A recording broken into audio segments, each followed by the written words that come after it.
ملک کے موجودہ حالات اقلیتوں کے خلاف اور خاص طور پر مسلم اقلیت کے خلاف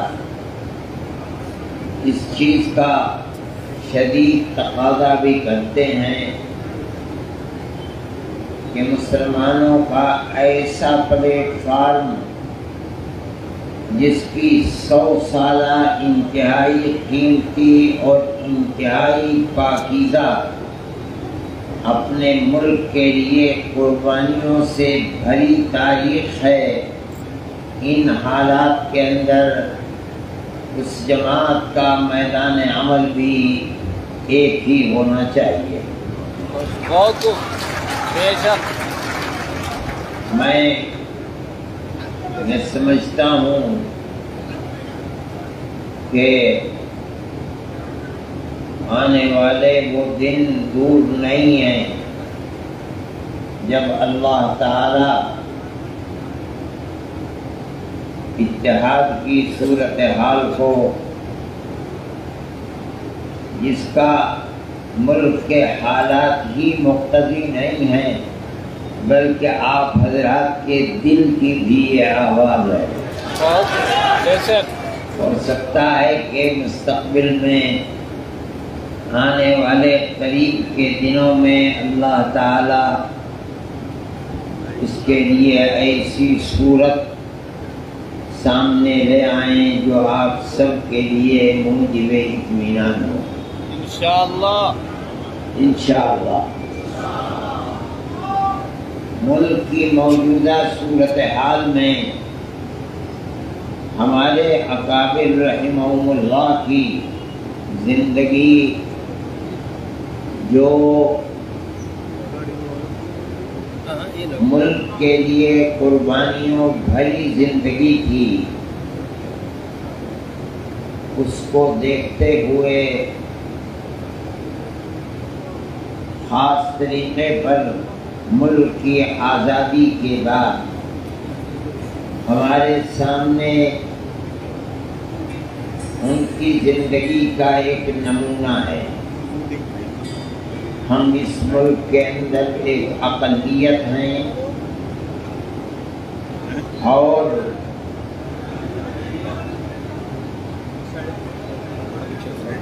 ہماری زندگی ملک کی آزادی سے پہلے اور ملک کی آزادی کے بعد مختلف مشکلات اور مسائل کی زندگی رہی ہے، لیکن میں آپ حضرات کے سامنے اس بات کو رکھنا ضروری سمجھتا ہوں کہ ان حضرات نے جن کو اللہ نے بڑی بصیرت عطا فرمائی تھی، ہمارے وہ اکابر جنہوں نے قید و بند کی مصیبتوں کو ہنستے کھیلتے برداشت کیا تھا، ملک کی آزادی کے بعد جن مسائل سے مسلم اقلیت دوچار ہوئی، ان مسائل کا مقابلہ کرنے میں وہ لوگ کبھی سڑکوں پر نہیں اترے۔ آپ ان کی زندگی کو دیکھ لیجئے۔ مجھے خوب یاد ہے کہ ملک کی آزادی کے بعد اسی ہندوستان کے اندر بابری مسجد کا مسئلہ اٹھا، ہمارے اکابر رحمہم اللہ جن کی زندگی مجاہدانہ زندگی تھی، ہتھیلی پر جان رکھ کر میدان عمل میں کام کرنے والے لوگ تھے، سڑکوں پر نہیں اترے۔ یہاں دیوبند میں بقرعید صبح کو ہونے والی ہے، رات میں فورس آئی اور اس زمانے میں گائے ذبح کی جاتی تھی جتنی گائے بندھی ہوئی تھی فورس آئی اور سب کو بل بھر کر لے گئے۔ یہ ایک واقعہ مسلمان کے سامنے ملک کی آزادی کے بعد اس طرح کا سب سے پہلا واقعہ تھا۔ وہ لوگ سڑکوں پر نہیں اترے، اس لیے کہ میں آج آپ سے یہ بات اس لیے کہہ رہا ہوں کہ آج مسلمان کے سامنے اس طرح کے واقعات شہر بشہر صوبہ بصوبہ ہیں۔ آپ کے اکابر نے جس طریقے کو اختیار کیا تھا آپ اسی طریقے کو اگر اپنائیں گے تو آپ کامیاب ہوں گے، ورنہ آپ ناکام ہو جائیں گے۔ ملک ہمارا ہے، ہم کہیں باہر سے نہیں آئے۔ دنیا کے دوسرے ملکوں کے اندر امریکہ میں، برطانیہ میں، فرانس میں، اٹلی میں، ساری دنیا کے لوگ آپ کو ملیں گے۔ ہر آدمی اپنی شکل و صورت، اپنے قد و قامت، رنگ و روپ، اپنی زبان کے اعتبار سے پہچانا جاتا ہے اور دنیا پہچان لیتی ہے کہ یہ فلاں ملک کا رہنے والا ہے۔ لیکن ہندوستان کے اندر یہاں کا مسلمان اپنی شکل و صورت کے اعتبار سے، زبان کے اعتبار سے، قد و قامت کے اعتبار سے، رنگ و روپ کے اعتبار سے اکثریت اور اقلیت میں کوئی امتیاز اور فرق نہیں رکھتا۔ اس کا مطلب یہ ہے کہ ہم سب اسی ملک کے رہنے والے ہیں اور ہمیشہ سے رہنے والے ہیں۔ یہ آج ملک کی بدقسمتی ہے، یہ ملک کی اکثریت جس فرقہ پرست ذہنیت کا شکار ہو گئی ہے، اور جو فرقہ پرست ذہنیت اپنے ہاتھ میں طاقت رکھتی ہے وہ مذہب کی بنیاد کے اوپر امتیاز کر رہی ہے اور نفرت کو پیدا کر رہی ہے۔ میں آپ حضرات کے سامنے یہ پیغام دینا اپنا فرض سمجھتا ہوں، اپنے اکابر کی زندگی کو سامنے رکھتے ہوئے کہ آپ جہاں ہیں، جس جگہ ہیں، ان حالات کا مقابلہ کریں، پست ہمتی کو نہ آنے دیں، لیکن حالات کا مقابلہ سڑکوں پر اتر کر نہیں کریں بلکہ پیار و محبت کی بارش برسا کر کریں۔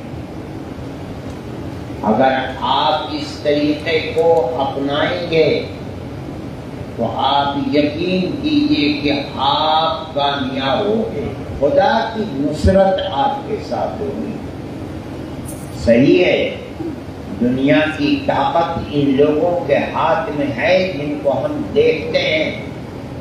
ملک کو آگ لگی ہے لیکن قسم کھانے کے لیے کسی کی زبان سے کلمہ خیر نہیں نکلتا۔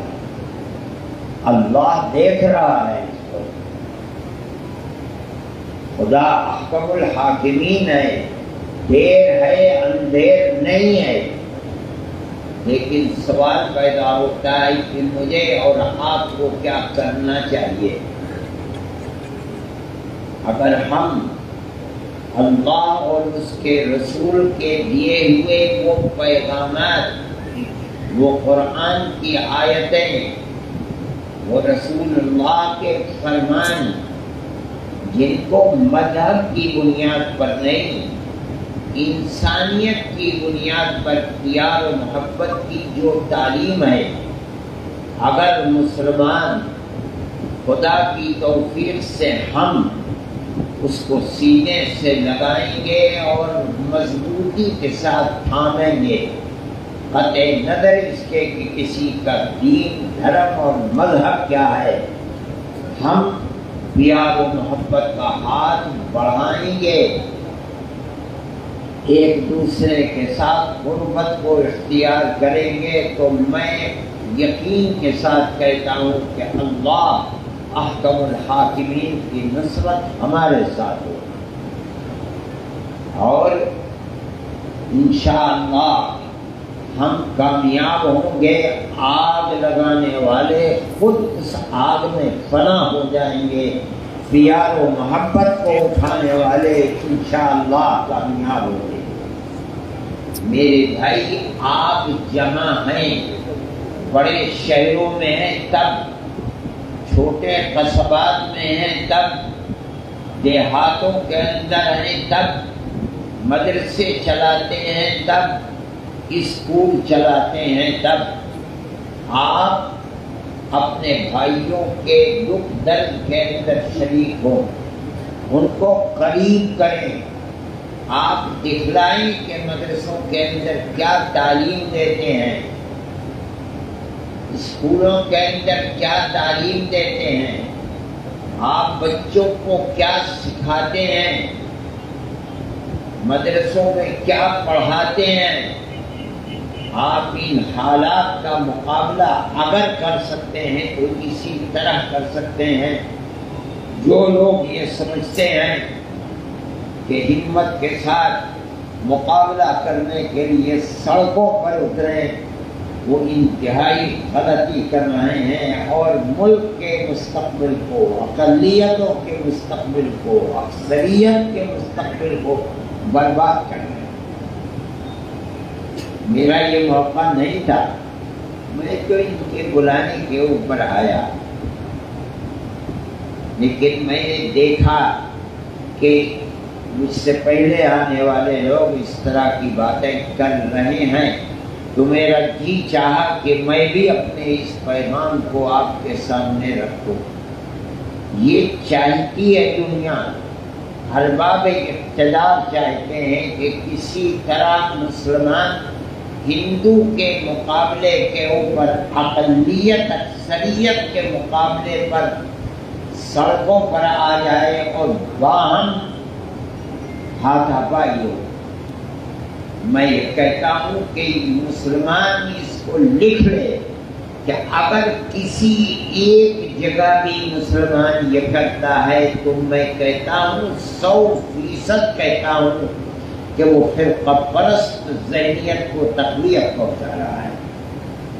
اپنے اندر حوصلہ پیدا کیجیے، ہمت پیدا کیجیے اور پیار و محبت کی فضا پیدا کیجیے۔ ہمارا مقابلہ کسی ہندو سے نہیں ہے، ہمارا مقابلہ اس حکومت سے ہے جو حکومت لوگوں کو استعمال کر رہی ہے اور ملک کے امن و امان کو برباد کر رہی ہے، آگ لگانا چاہتی ہے اور مذہب کی بنیاد کے اوپر آگ لگانا چاہتی ہے۔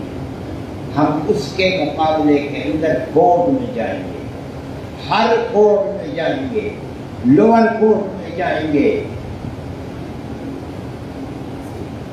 اپر کورٹ میں جائیں گے، سپریم کورٹ میں جائیں گے، ہائی کورٹ میں جائیں گے۔ ہم امن و امان، عدل و انصاف کی دہائی دیں گے۔ میں مانتا ہوں، سمجھتا ہوں کہ فیصلہ آنے کے اندر تقدیر کے فیصلے میں دیر لگ سکتی ہے، لیکن ہندوستان ابھی عقل مند، عدل و انصاف کو چاہنے والے لوگوں سے خالی نہیں ہوا ہے۔ آپ کو فیصلہ ملے گا، اور جو لوگ گلی گلی، اونچے اونچے، مسجد مسجد آگ لگا رہے ہیں، اللہ ان کو خائب و خاسر و ذلیل و رسوا فرمائے۔ اس لیے میرے بھائی، کوئی مایوس ہونے کی ضرورت نہیں ہے۔ اس ملک کے وہ بھی ہندو تھے جنہوں نے اخلاق کے مسئلے کے اندر اپنے نشان اور وہ جو ان کو انعام ملے تھے ان کو واپس کر دیا، حکومت کے ارباب اقتدار کے منہ پر مار دیے۔